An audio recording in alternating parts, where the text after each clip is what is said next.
Dollar trading at record highs over the past year, many export-focused sectors have been feeling the pain of a much higher currency. But while many Aussie businesses can handle short-term volatility, a sustained shift in exchange rates will seriously challenge some business models. Government agency Austrade has the job of promoting and supporting Aussie companies that export overseas. But do they have a strategy in place to help our businesses mitigate the high dollar? Joining me to answer that question and a whole lot more is Austrade CEO Peter Gray. How are you, Peter? Very well, thank you, Peter. Now, you've got a big challenge there, mate. How are Aussie exporters doing despite the high dollar? Well, they're doing still surprisingly well. I mean, you're quite right that a lot of them are struggling with a high dollar, but most of them are still out there batting away and scoring runs. I mean, Australia's still doing well, and our trade accounts aren't too bad. Yeah, and it's also a case that we are lucky, as it's often said, the fact that we're in this part of the world. So at least we're in a growth part of the world. So there's a lot of interest in China, and Australian exporters are taking the plunge into China, but not just China, it's into other growth and emerging markets. Indonesia's growing strongly. A lot of Australian exporters are into Latin America, and Austrade is helping them out in those markets. So they do have difficulties, but I don't think we should be despairing about it. I mean, we've got a lot of opportunities in our region. Yeah, and even recently we've even seen a country like Burma, it's starting to open up. So it's going to be another Vietnam effectively, and there's going to be more and more demand for the sort of stuff that we produce. Well, we've got plenty of countries in our region which are growing. If you look at the figures for and some of the projections for a country like Vietnam. Yeah. But also it's not just we should obviously give a lot of attention to Asia, but from our viewpoint, we're looking at Africa, we're looking at South America. If you look at a country like Colombia, 25 million people, very high levels of young people, and they're really going gangbusters at the moment. And there's a lot of Australian companies interested in those markets. Okay. Austrade's reaction to the fact that the challenge is out there.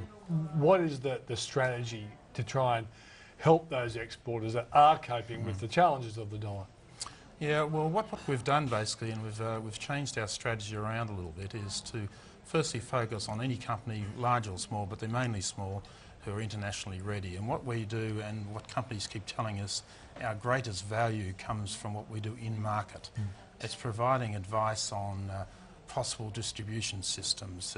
It's linking up with companies who might assist them in markets. It's that in-market advice which is really important. So what we've done is move resources out of Australia, move them into these markets, and also move within markets. So clearly there's still opportunities in the established markets in Europe, North America, Canada, Japan, but there's also clearly even more opportunities in many of these growth and emerging markets. So we're moving our resources offshore, out of the established markets, and increasingly into some of these growth markets. So does that mean effectively you've closed offices in places where traditionally you've been and you needed to be, but you don't feel as though you need to be there anymore? Well, we've done two things. You're right. We have closed. We closed about 10 locations. Was New York closed as well? No, New York. No, that's a great place to go. You won't close that one. Well, it's also a major source of investable funds. So what we've done is change the focus in North America and in Europe for that matter. I mean, North America and Europe will remain for a long time major source of investable funds,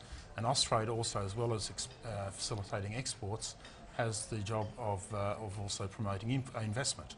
And clearly we have a quite valuable role to play in terms of attracting investment out of those developed country markets. Yeah. And so we're focusing there, and also focusing on students, on education in those markets. So we're trying to specialise a little bit more, but if you want to sell jam into the UK, we'll say these days, we'll say, sorry, we can't help you do that ourselves, but what we'll do is try and link you up with someone who can. So we're trying to find partners, and we're moving people through the system. But you have the networks there already, you know. Exactly. Because I know when I was in New York, even that private network of people, I think, that came out of a concept created by guys like Lachlan Murdoch and people like that. That's a big support to Australian businesses and even employees going over there looking for work or trying to create businesses. Yeah, and there's lots of alternative suppliers. I mean, Austrade is not the only source for Australian companies seeking to do business internationally. Particularly in those developed country markets, you can go to professional services firms, law firms, importers, distributors who can do some of the work which Austrade is doing. Yeah. Where we really add the most value, and we add value in those markets, where we add more value is in markets where there's, as economists would say, there's market failure, there's information deficiency, Yeah. where there's difficult regulations, there may be cultural barriers, language barriers. And people, we're running out of time, but there's an issue I know you want to talk about. Bribery and corruption has been a big issue as well, and you guys have put some work into that?